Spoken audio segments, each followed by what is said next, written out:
సరైన ఇంటికి సరైన సిమెంట్ ఎంతో ముఖ్యం. విచక్షణతో ఆలోచించండి. రైట్ సిమెంట్ ని ఎంచుకోండి. KCP cement, building the nation since 1958. KCP cement, the right choice.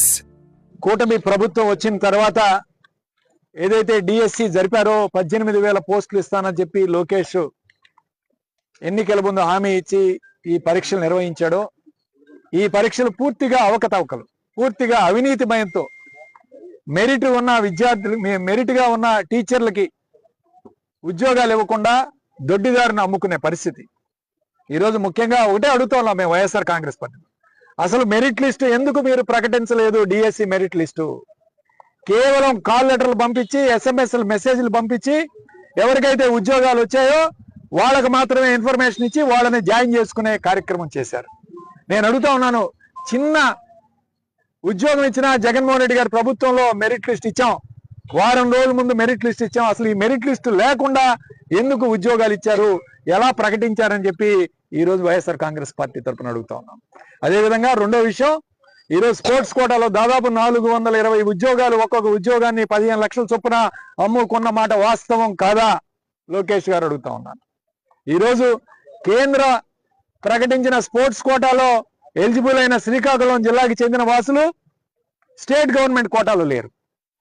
State government లో ఈరోజు అయితే ఎవరైతే ఉద్యోగాలు వచ్చినాయో వాళ్ళు సెంట్రల్ గవర్నమెంట్ స్పోర్ట్స్ కోటాలో లేరు. అంటే ఎవరిది తప్పు? లోకేష్ గారు, మీరు అమ్ముకున్న మాట దీన్ని బట్టి అర్థం కావట్లేదా?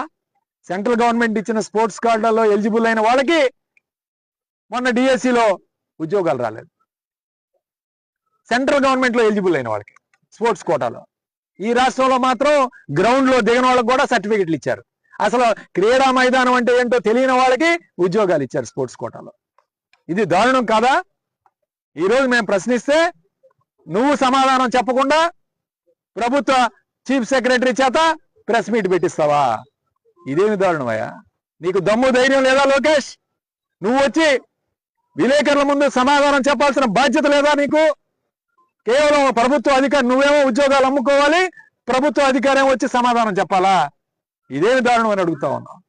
నీకు సమాధానం చెప్పే ధైర్యం లేదా?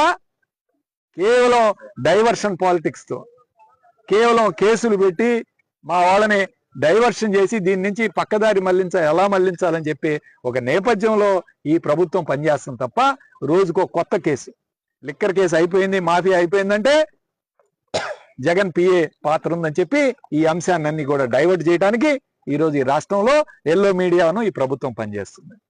వాళ్ళు ఇచ్చిన సూపర్ 6 హామీల గురించి మాట్లాడితే ఎవడొకరిని అరెస్ట్ చేసి లోపలేయాలా, ప్రజలు మాట్లాడుకోరు, దీని గురించి చర్చించుకుంటారని చెప్పి కేవలం డైవర్షన్ పాలిటిక్స్ తో ఈ రోజు నడిపించే కార్యక్రమం చేస్తా ఉన్నారు.